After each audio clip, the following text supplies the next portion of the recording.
Mekanisme pengajuan permohonan bibit di lingkungan Dinas Kehutanan Provinsi Sumatera Selatan. Semakin meningkatnya laju pembangunan dan jumlah kendaraan, secara otomatis akan berdampak pada peningkatan temperatur udara, polusi udara tak terhindarkan, hingga ruang terbuka hijau makin terdesak. Salah satu dampak negatif dari tercemarnya lingkungan hidup yang dialami oleh manusia di bumi ini adalah terjadinya pemanasan global, perubahan iklim serta jumlah pasokan air dalam tanah semakin berkurang.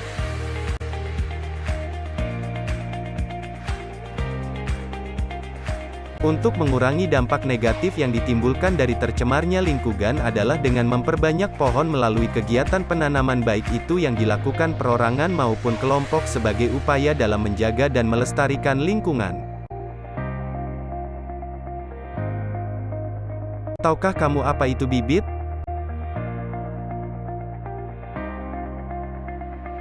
Bibit adalah benih yang telah berkecambah. Dalam perkembangan secara generatif, bibit biasanya diperoleh dari benih yang disemaikan. Sementara dalam perkembangbiakan secara vegetatif, bibit dapat diartikan sebagai bagian tanaman yang berfungsi sebagai alat reproduksi. Kepada siapa bibit dapat diberikan secara gratis? 1. Perorangan, komunitas, kelompok masyarakat, organisasi kemasyarakatan, instansi pemerintah, pramuka, perguruan tinggi dan sekolah. 2. Pihak-pihak yang telah ada kerjasama dalam rangka rehabilitasi lahan dan penghijauan lingkungan. 3. Para pihak dalam rangka mendukung kegiatan gerakan penanaman. Bibit tidak dapat diberikan pada pihak-pihak yang mengelola dana CSR dan atau kepentingan komersial atau akan diperjualbelikan. Surat permohonan bibit dilengkapi dengan 1. Identitas pemohon yaitu fotokopi KTP dan nomor handphone. 2. Sketsa lokasi penanaman, luas lahan dan koordinat lokasi penanaman, dapat berupa foto lahan berkoordinat. Alur pengajuan permohonan bibit. Membuat surat permohonan. Tanda tangan surat permohonan. Tahap lanjutan surat.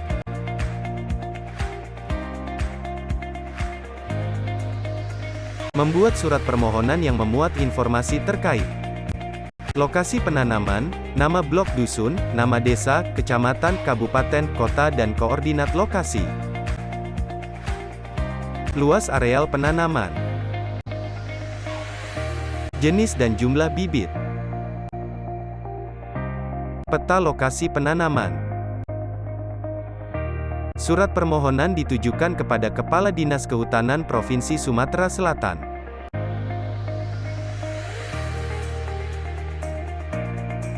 2. Tanda tangan surat permohonan. Perorangan. Ditandatangani langsung oleh yang bersangkutan.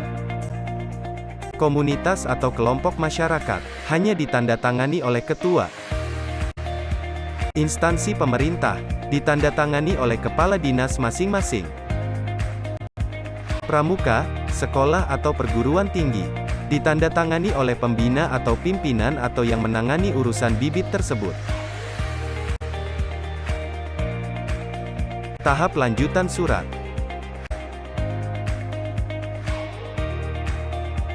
Surat permohonan bibit didisposisikan kepada Bidang Pengelolaan Daerah Aliran Sungai dan Rehabilitasi Hutan dan Lahan.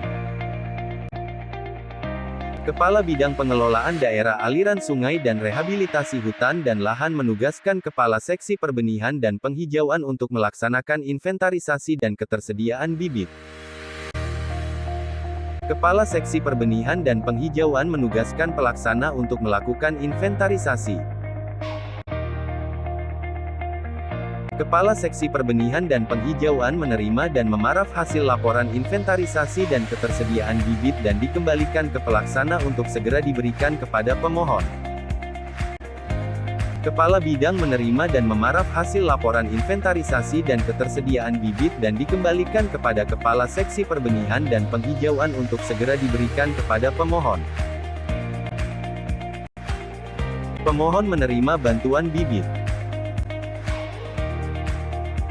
Data bibit yang tersedia di Dinas Kehutanan Provinsi Sumatera Selatan.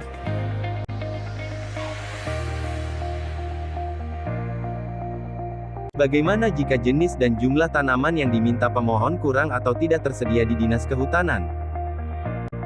Dinas Kehutanan akan meneruskan surat permohonan yang bersangkutan kepada Balai Perbenihan Tanaman Hutan atau BPTH. BPTH memberikan bantuan bibit langsung kepada pemohon. Dengan meningkatnya pengetahuan masyarakat terkait mekanisme pengajuan permohonan bibit, diharapkan dapat meningkatkan kesadaran pada pentingnya menanam pohon untuk memperbaiki lingkungan dan menyelamatkan bumi.